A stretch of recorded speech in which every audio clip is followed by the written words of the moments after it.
नमस्कार, मैं हूं अमित कुमार। स्वराज एक्सप्रेस में आपका स्वागत है और आप देख रहे हैं देश प्रदेश और आपके शहर की नफ्स टटोलने वाला हमारा खास कार्यक्रम बिग डिबेट। संघ प्रमुख मोहन भागवत ने देश में जनसंख्या नियंत्रण कानून बनाने की जरूरत बताकर एक नई बहस छेड़ दी है। उन्होंने साफ तौर पर कहा कि कानून बनाने के बाद इसे सभी धर्मों को सख्ती से पालन करवाना चाहिए। उनके इस बयान के बाद कई सियासी मायने निकाले जा रहे हैं। वहीं कुछ दिन पहले मस्जिद और मदरसे में जाकर मोहन भागवत ने सर्वधर्म समभाव की बात कही थी, लेकिन जनसंख्या में असंतुलन का खतरा बताकर मोहन भागवत ने एक तरह से गैर हिंदुवादी संगठनों की बढ़ती जनसंख्या पर ही निशाना साधा है। ऐसे में सवाल यह है कि जनसंख्या नियंत्रण कानून को लेकर संघ प्रमुख केंद्र सरकार पर कहीं दबाव तो बनाना नहीं चाहते हैं। आज चर्चा इन्हीं मुद्दों को लेकर है। इस पर चर्चा के लिए हमारे खास पैनल मौजूद है स्टूडियो में। इस पर ज्यादा चर्चा के लिए मौजूद हैं बीजेपी के वरिष्ठ नेता दीपक विजयवर्गीय जी, संघ विचारक दीपक शर्मा जी और कांग्रेस के वरिष्ठ नेता जेपी धनोपिया जी मौजूद हैं स्टूडियो में। और रघु ठाकुर समाजवादी विचारक हमसे जुड़ने वाले हैं थोड़ी देर में ही, और उनसे भी उनको भी आपको रूबरू कराएंगे। तो सबसे बात शुरू करते हैं दीपक जी आपसे, दीपक शर्मा जी आपसे, कि आखिर मोहन भागवत जी ने जिस तरह से जो बात रखी है, लोगों ने अपने अपने, चूंकि बीजेपी का समर्थन है, कांग्रेस ने अपनी बात रखी है, पूरे मामला क्या है, मतलब क्या कहना चाह रहे हैं, क्या होना चाहिए? देखिए, जहाँ तक संघ प्रमुख के विजयदशमी उद्बोधन से इस बात को लेके आज डिबेट हो रही है जी, इसके दो पहलू हमको समझना चाहिए। एक, उन्होंने कहा जनसंख्या नियंत्रण मतलब एक कोई वृद्धि दर जो है वो होना चाहिए और वो देश के हर नागरिक हर के लिए होना चाहिए और वो आवश्यक भी है, क्योंकि पूरी धरती पर संसाधन जो है वो सीमित हैं। पूरी धरती इस समय इन सारी चीज़ों के बारे में चिंतित है कि यदि मनुष्य की इसी प्रकार की ग्रोथ होती रही तो उसको संसाधन कहाँ से मिलेंगे, उसकी ऊर्जा खपत कहाँ से होगी। तो मनुष्य की बढ़ती हुई जनसंख्या पूरे ग्लोबल में देखें तो वो पर्यावरण के लिए समस्या हो रही है, बिजली के लिए समस्या हो रही है और पूरा संतुलन उससे बिगड़ रहा है, प्राकृतिक संतुलन। और यदि मनुष्य ने उसको चेता नहीं, उसका जो टेम्परेचर बढ़ रहा है खपत के कारण, तो इन सब के लिए जनसंख्या नियंत्रण कानून बने और वो उसके बाद वो देश में सब वो क्रॉस पंथ संप्रदाय से उसका कोई संबंध नहीं है, हर नागरिक के लिए वो लागू हो। ये स्पष्ट रूप से मुझे लगता है इस पे सारे राजनीतिक दलों को, सारे सामाजिक लोगों को, सारे शिक्षाविदों को इसमें कोई आपत्ति नहीं है, बल्कि रादर वो सब इसको आगाह कर रहे हैं कि जल्दी से जल्दी इस पे करना चाहिए।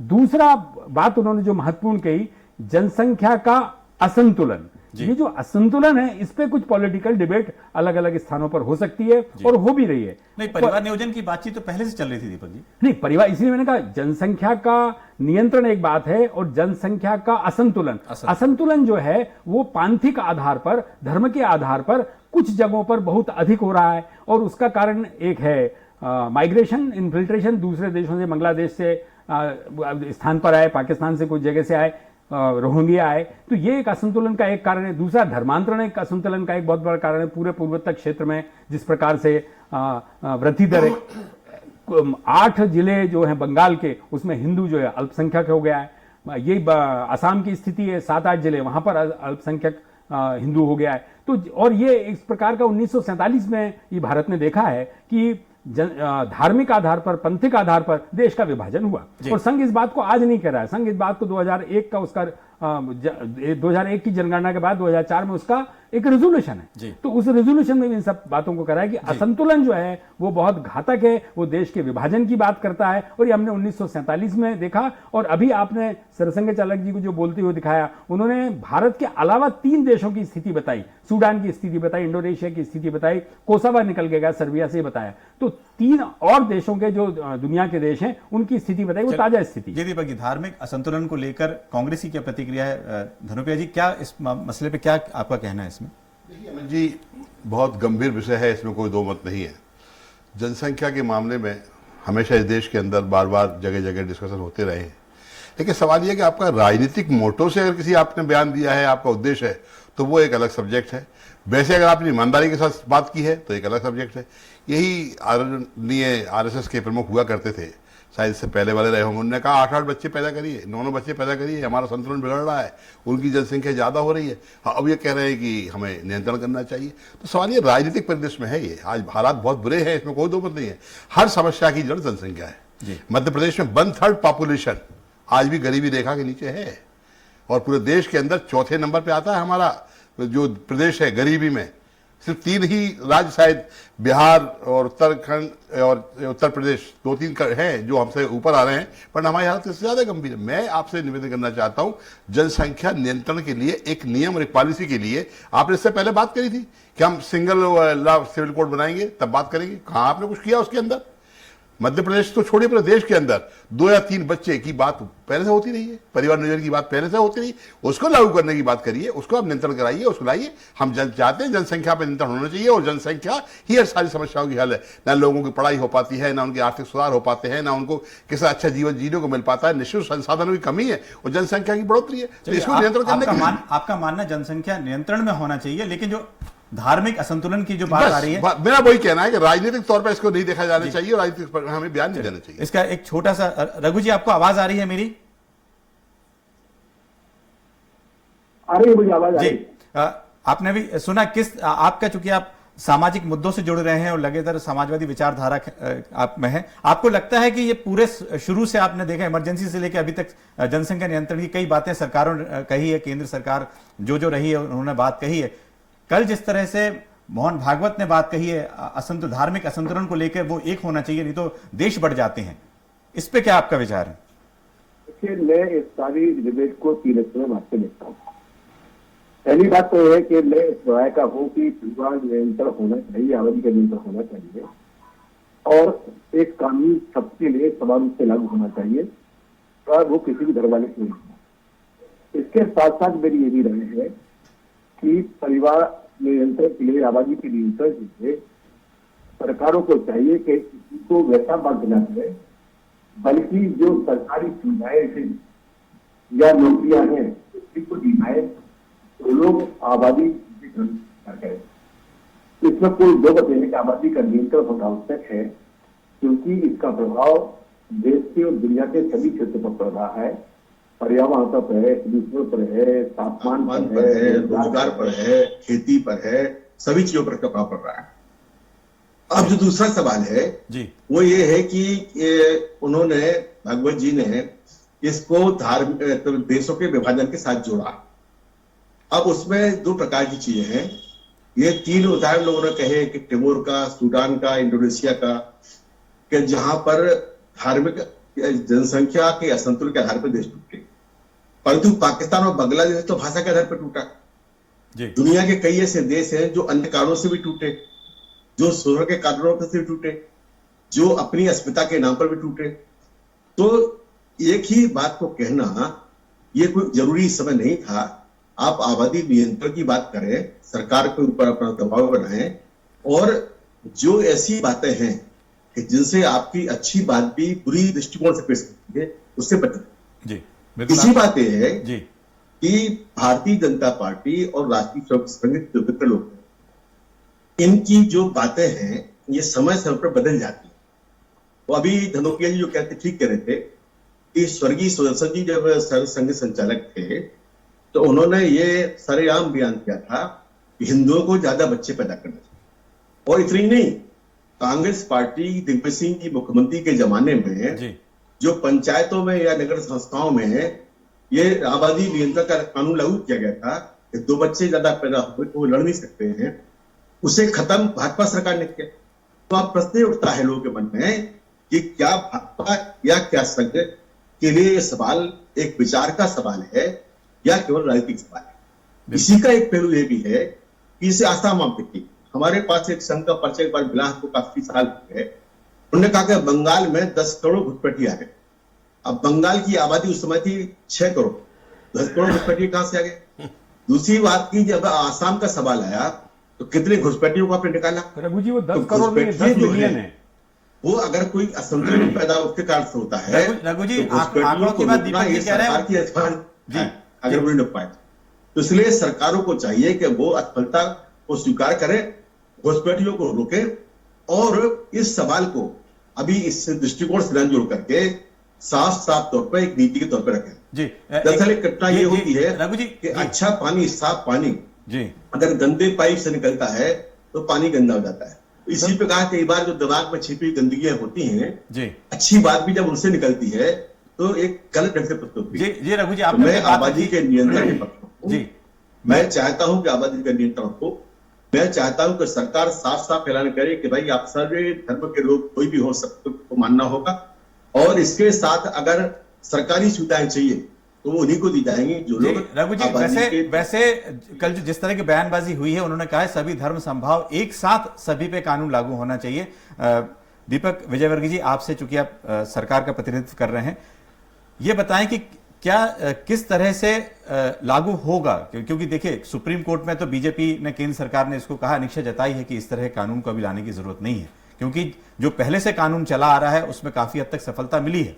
जी देखिए, पहली बात तो यह है कि 1947 में हम करीब 33 करोड़ के आसपास थे, और 70 के दशक में 71-72 के आसपास देश ने जनसंख्या की जो विकराल समस्याएं हैं उसको समझना शुरू कर दिया था। उस समय परिवार नियोजन या जनसंख्या नियंत्रण को लेकर कोशिश शुरू हुई, लेकिन कोशिश फलीभूत इसलिए नहीं हुई क्योंकि वो बायस थी। जनसंख्या नियंत्रण तो आप करना चाहते हैं, लेकिन इस देश में आबादी के नियंत्रण और आबादी के फैलाव को लेकर कुछ लोगों के अपने राजनीतिक एजेंडे होते हैं, कुछ लोगों की जिहादी मानसिकता होती है। दुनिया भर में धर्म के आधार पर, जैसा कल दशहरे के भाषण में भी आया है, और सारा देश भी समझता है कि जनसंख्या का जब संतुलन बिगड़ता है धार्मिक आधार पर, भाषाई आधार पर या दूसरे आधारों पर, तो राष्ट्रों के विभाजन की स्थिति हो जाती है। और कल भले ही भागवत जी ने नाम ना लिया हो बांग्लादेश का या पाकिस्तान का, अफगानिस्तान का, लेकिन अफगानिस्तान की, पाकिस्तान की और बांग्लादेश की जो मौजूदा समस्याएं हैं वो जनसंख्या के असंतुलित होने की वजह से ही है। आज से 1000 साल पहले तक, ये आपका कहना गलत है। नहीं, आप पूरी बात सुन लीजिए। आप कृपया करके, रघु ठाकुर साहब आप वरिष्ठ नेता हैं, पूरी बात सुन लीजिए। मेरा इतना भी निवेदन है, आपने कहा कि जब कोई साफ पानी में गंदा पानी निकलता तो दूषित होता, मेरी और उसके पहले की। अगर हम गंदे चश्मे से कोई चीजें देखेंगे तो साफ चीज भी गंदी नजर आएगी। पूरी बात सुन लीजिए आप कृपा करके। सही बात है। हाँ, तो चश्मा हमारा सबसे पहले चश्मा एक तरफ रखें हम, और उसके बाद निष्पक्ष ढंग से देखना, हम साफ चश्मे से निष्पक्ष ढंग से देखना शुरू करें। हमने कहा कि आप जरा बताइए ना कि साफ चश्मा कौन सा है। हाँ बिल्कुल, सुदर्शन जी का ये बयान सुन लीजिए। तो आप पूरी, क्या आया, मैं आपकी एक बात का, करने चाहिए। एक सुनिए, पूरी बात सुनिए, बड़ा मत बन। चलिए रघु जी, पहले तो लीजिए बात, एक बात सुना तो उत्तर उसका दीजिए ना। आपकी हर एक बात का जवाब दूंगा, आपकी हर एक बात का जवाब दूंगा। आपने अपनी बात रख दी है, अपनी बात रखने दीजिए एक बार। आपने अपनी कृपा करके बात रख दी है, आपकी हर बात का जवाब देंगे। जी देखिए, ऐसा है कि 70 के दशक में समस्या सबके सामने आ गई थी। 55 करोड़ थे हम, आज हम 140 करोड़ हो गए, लेकिन समस्या लगातार बढ़ती जा रही है। और समस्या बढ़ने की एक वजह यह है कि आप जनसंख्या नियंत्रण करना चाहते हैं, लेकिन कुछ समुदायों को या किसी खास समुदाय को उसके राजनीतिक एजेंडे को लागू करने के लिए, कुछ क्षेत्रों में जनसंख्या बढ़ाने के लिए दबाव नहीं बनाना चाहते, संभाव से काम नहीं करना चाहते। और इसीलिए कल मोहन भागवत जी ने जो बात कही है वो इसी दृष्टि से कही है। आपने एक और उदाहरण दिया, करना चाहता कौन नहीं करना चाहते? केंद्र सरकार तो भाजपा की है। देखिए, तो मैं समझता हूं सरकार भाजपा, कौन नहीं करना चाहता? आप उन सरकारों को कटघरे में खड़ा करिए ना कि जो नहीं करना चाह रहे। अरे आप तो दिक्कत दूसरी, मैं समझता हूं, देखिए आपने उसका उत्तर नहीं दिया, माफ कीजिए। मैं कि जब कांग्रेस सरकार के जमाने में उन्होंने पंचायतों में नियम लागू किया था, हाँ, कि 2 बच्चे से ज्यादा पैदा होकर चुनाव नहीं लड़ सकते, इसे खत्म किया। हाँ बिल्कुल, इससे क्योंकि इस एजेंडे से, क्योंकि मैं उसी बात का जवाब दे रहा हूँ। जवाब लें, आप जवाब देंगे तभी दे पाऊंगा मैं। दीपक जी, जी दीपक जी अपनी बात रखिए। अगर उसका विरोध हुआ था तो इसलिए हुआ था क्योंकि उससे जनसंख्या नियंत्रण की जो संभाव की रणनीति है वो प्रभावित हो सकती है। उससे इस देश के 85% लोग तो मजबूर हो जाएंगे जनसंख्या नियंत्रण के लिए, लेकिन जो नहीं करना चाहते वो नहीं करेंगे और इससे निश्चित तौर पर प्रभावित होगा। इसलिए उस समय लोगों ने विरोध किया था। आज भी अगर कोई इस तरह का लागू करेगा तो उसका विरोध होगा। जनसंख्या नियंत्रण की जो नीति है वो संभाव पर आधारित होना चाहिए, और कहीं पर भी अगर मजहब के नाम पर, किसी तरह के रिलीजियस उसके नाम पर या ये कहने के नाम पर ऊपर वाले की देने बच्चे तो, और ये सारी सुविधाएं इस देश से चाहिए, अगर इस तरह की बातें होंगी तो निश्चित तौर पर इस तरह की नीति कभी लागू नहीं होगी। और समाजवादी पार्टी की बात नहीं है, अभी कोई नियंत्रण के लिए कोई कानून आएगा, हम कांग्रेस को भी देखेंगे, दूसरे दलों को भी देखेंगे, तमाम सारे लोग सांप्रदायिक एजेंडे को लेकर सक्रिय हो जाएंगे। दीपक जी, मैं आपका नहीं कह रहा हूं, आप समर्थन में अच्छी बात है, आपको राष्ट्रवादी विचार के समाजवादी मानते हैं। आपने अपनी बात रखी दीपक जी, एक मिनट और थोड़ा क्लियरिटी ले लेते हैं। जो कल मोहन भागवत जी ने जो बात कही है उस पर यह कि ये बताएं कि क्या संविधान के विरोध में तो कुछ नहीं होगा, या इमरजेंसी का फिर से रूप देखने को नहीं मिलेगा? दीपक शर्मा जी, दीपक शर्मा जी पूरी बात, एक मिनट दीपक शर्मा जी बात रखें कि आखिर क्लियरिटी के साथ पूरी बात है। यदि आप उनके भाषण को बहुत अच्छे से एनालाइज करते हैं, देखते हैं जी, तो एक और महत्वपूर्ण बात कही जी। 2011 में हमारे जनसंख्या का आंकड़ा आया था, जनसंख्या के 10 साल में होती है, 21 में आना था, अभी कोविड के कारण वो नहीं हुई। 2011 में यूपीए की सरकार थी और उस समय की जो सरकार के सामने जो समाज में काम करने वाले शोधार्थी हैं, जो साइंटिस्ट हैं, उन्होंने ये विषय रखा था कि ये बढ़ती हुई जनसंख्या बहुत घातक है, और उसके कारण उन्होंने सब ये तय करा, पूरे सब राजनीतिक दल उसमें थे, कि हमको हमारी प्रजनन दर को एक कुछ उसकी लिमिट करना चाहिए। तो 2.1 का ऐसा एक आंकड़ा रखा, और कल पूजनीय सरसंघ चालक जी ने इसको वहां कहा भी कि हमने 5 साल के वो आंकड़ा आया और वो एक संतोषजनक है कि 2.1 का जो TFR था वो 2 पे आया है। ये एक अच्छी सकारात्मकता है, मतलब भारत के समाज ने उसको स्वीकार कर लिया और अपनी जो प्रजनन दर है वो एक जो टारगेट था उसको प्राप्त करी। बट इसके साथ ही जो दूसरी चीज है कि ओवरऑल में तो ये ठीक दिखता है, पर जब जैसे ही हम उसका पांथिक एनालिसिस करते हैं, हम उसको देखते हैं कि उसमें एक असंतुलन है, और वो असंतुलन निश्चित रूप से देश के लिए, विभाजन तो एक कारण होता ही है, वो देख ही रहा है, पर विभाजन के और भी कारण है, पर भारत के साथ और अन्य देशों के जो उदाहरण साथ में दिए उसमें एक वो दिखता है। और मुझे लगता है कि अब यह आवश्यकता है कि सारे देश में सब लोगों को इस चीज के बारे में सोचना चाहिए कि भारत के नागरिक के रूप में उसको लेना है। यदि 2.1 का उन्होंने जन्मदर की बात करी, भारत सरकार ने उसको रखा, तो वो उसकी स्वीकार्यता होना चाहिए। दूसरा, रघु ठाकुर जी ने पता नहीं किस आधार पर 10 करोड़ की बात कर दी। ये 10 करोड़ नहीं है, वो 10 मिलियन है, मतलब 1 करोड़ बंगाल में ये जो है 6 करोड़ में से 1 करोड़, 1 करोड़ कौन से घुसपैठी है। और ये कोई भाजपा और संघ ने नहीं कहा, ये इंद्रजीत गुप्ता जी ने पार्लियामेंट के पटल पे रखा है आंकड़ा। और ये तो मतलब किस सन का इधर बताइए जी, ये आंकड़ा किस सन का कब रखा है? आप तो 10 करोड़, आपने 10 करोड़ शब्द का प्रयोग किया, उसमें मैं इसका उत्तर दे रहा हूं। मेरे पास संघ का बांटा हुआ पर्चा है, मेरे रिकॉर्ड में है। इस पर्चे में आज नहीं, आज से 12-15 साल पहले कहा गया था कि 10 करोड़ घुसपैठी आए हैं। आप बंगला कर रहे हैं, इंद्रजीत गुप्ता का ऐसा कोई बयान नहीं है। नहीं, बयान नहीं है, ये तो लोकसभा में पटल पे रखा है। 1 मिलियन का बताइए ना, किस सन की बात आप कह रहे हैं, कहां पर है बयान, कब किया है? देखिए, ऐसा नहीं है।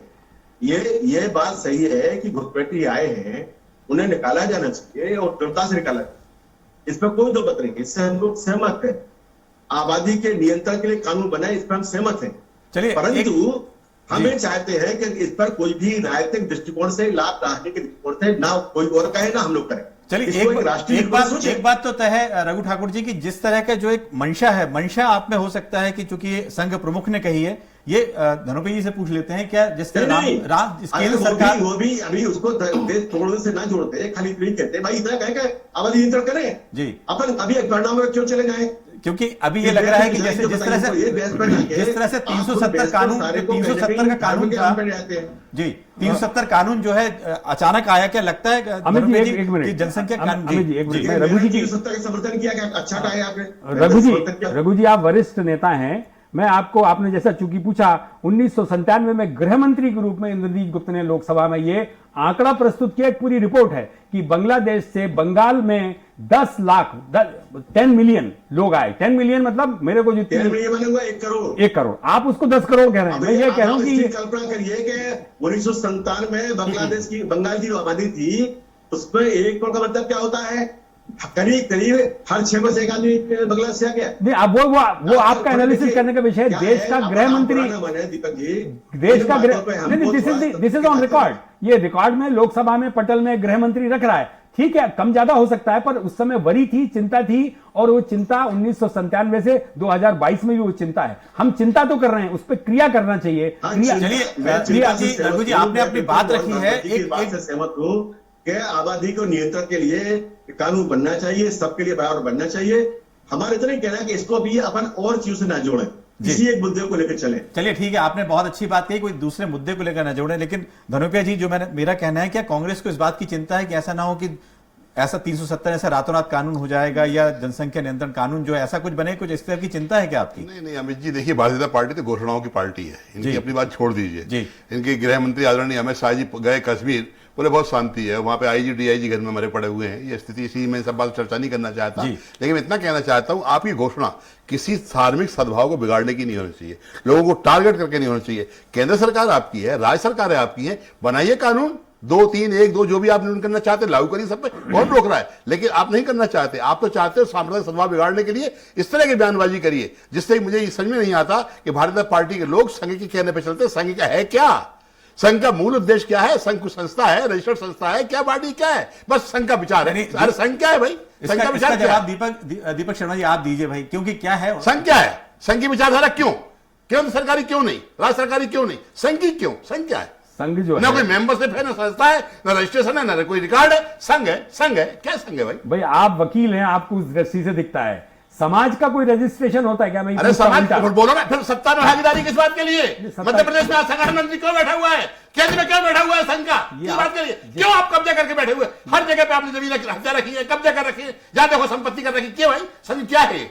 संघ सिर्फ एक नहीं, गलत है मेरा कहना है। हिम्मत है, संघ को लाइए, संघ का मुखौटा को सामने लाइए, रजिस्ट्रेशन लाइए, चुनाव लड़ाइए, एक बार देख ले संघ क्या होता है। लेकिन संघ मीठा मीठा गप, कट्टा कट्टा तू, ये संघ की बढ़ती हुई ताकत से, ताकत नहीं है, काय की ताकत? ये सत्ता की ताकत है, संघ की नहीं है। आज सब भारतीय जनता पार्टी, आज संघ मुख्यालय बन गया मध्य प्रदेश। जब सरकार नहीं थी तो संघ के लोग नहीं दिखते थे, भाजपा के लोग नहीं दिखते, आज जगह जगह कब्जे कर लिए भाई। आपका क्रोध क्रोध नहीं है, आपकी विचारधारा है। हमारे संघ प्रमुख ने कहा, अरे क्या संघ प्रमुख भाई? काय के संघ प्रमुख? चलिए आपकी विचारधारा के संघ प्रमुख, हमारे तो नहीं है। नहीं तो आप मत मानिए ना, आपको कोई जबरदस्ती सरकार आदेश करे, केंद्र सरकार कानून बनाए।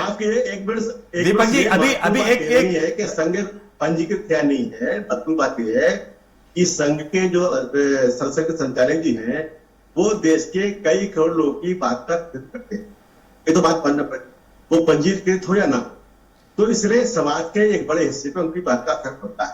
हमारा इतनी अनुरोध है, कहना है कि आप निस्संदेह रूप से आबादी नियंत्रण के लिए सरकार से कहिए, और हम लोग सब चीजें ना जोड़े, हम सहयोग करें तो बातचीत ठीक रहेगी। ठीक है, जनसंख्या नियंत्रण कानून को लेकर बहुत बड़ी आपत्ति किसी की नहीं है। दीपक वर्गीय जी से पूछते हैं कि लगता है कि किसी तरह से आगे बढ़ पाएंगे, क्योंकि समय है, चाहे विकास का नाम ले लीजिए या देश न बटे, किसी भी इस रूप में देखें तो क्या कब शुरू होगा, या जो सुप्रीम कोर्ट ने भी इस मामले में कहा था, तो किसी तरह का कानून आगे बढ़ने की उम्मीद दिखती है आपको? नहीं, देखिए इस संबंध में कदम उठाना तो केंद्र सरकार का काम है जी, और संसद का काम उसको आगे बढ़ाना है जी। लेकिन इस देश की समस्याओं के बारे में सोचना और चर्चा करना, ये हर किसी संगठन का, हर किसी व्यक्ति का अधिकार होता है। इसमें कोई संदेह नहीं है, धनोपिया साहब के या कांग्रेस पार्टी के कोई विचार हो सकते हैं, लेकिन इसमें कोई संदेह नहीं है कि संघ इस समय देश के सबसे ज्यादा नागरिकों के विचारों को प्रभावित करने की क्षमता रखता है।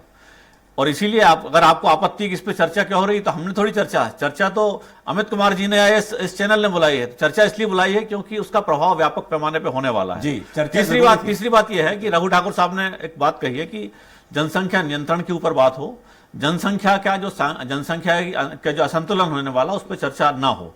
मेरा उनसे आग्रह है कि ये जो सारी लेट लतीफी हो रही है इसमें, क्योंकि समस्या बहुत बढ़ चुकी है। 55 करोड़ पे हमने समस्या को देखा था और 140 करोड़ हो गए। ये समस्या इसलिए बढ़ती गई क्योंकि जनसंख्या के एक समूह पर हम संभाव के साथ ये लागू करने की स्थिति में नहीं होते हैं, क्योंकि उस तरफ से आवाज आती कि ये सब हमारा नैसर्गिक अधिकार है, ये भगवान की देन है, ये ऊपर वाले की देन है, या हमारे पवित्र ग्रंथ में इस तरह की बातें हैं नियंत्रण करने की नहीं कही गई हैं। और ये सारा का सारा एजेंडा है वो राजनीतिक है, छिपा हुआ राजनीतिक एजेंडा होता है इस बातों के ऊपर।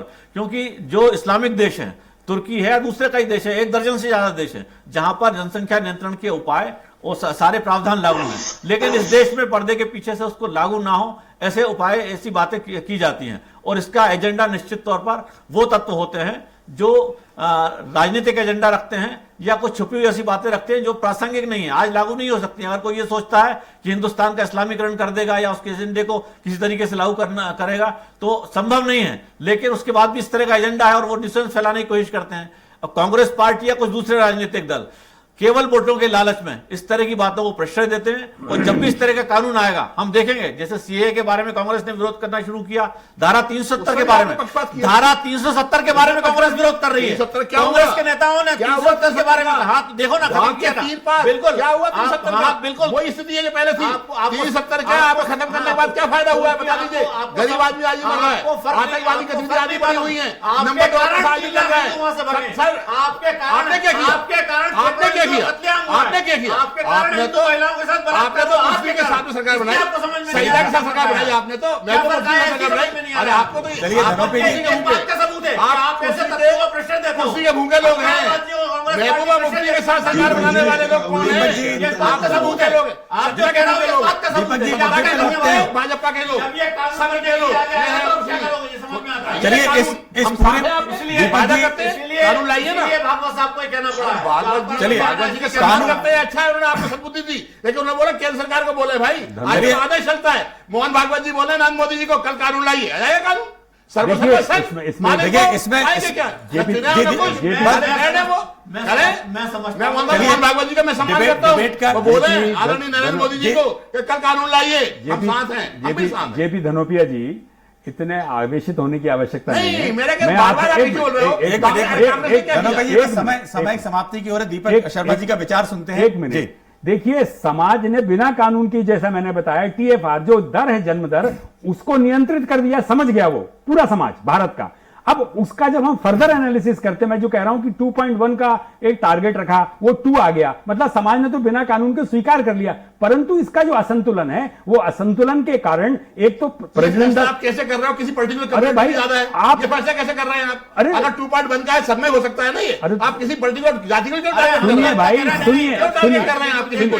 धनोपिया जी इतना कह रहे हैं कि वायनाड में जाके राहुल गांधी कंस्टिट्यूंसी में सर्वे कर लीजिए कि वहां पिछले 25 साल में किसकी पॉपुलेशन कितनी बड़ी है। वायनाड में होते ही मत जाओ। आज आपकी सीमा गांधी परिवार है, उनकी कॉन्स्टिट्यूंसी ये देख लीजिए कि उनकी कॉन्स्टिट्यूंसी अब आंखों में पट्टी बांध के रखना चाहते हैं, उसका इलाज नहीं करना। क्यों लगा रहे हैं आप? आंखों पे पट्टी बांध के रखना चाहते हैं, उसका इलाज नहीं है। अगर आपको सर्वे भी करना है, वायनाड करके देख लो। आप क्या करते हैं? एक पर्टिकुलर कम्युनिटी को टारगेट करते हो। धनोपिया जी, अरे आप सीधा अभी आप उसको बन का आया है, हम तो सभी सभी में में आया होगा।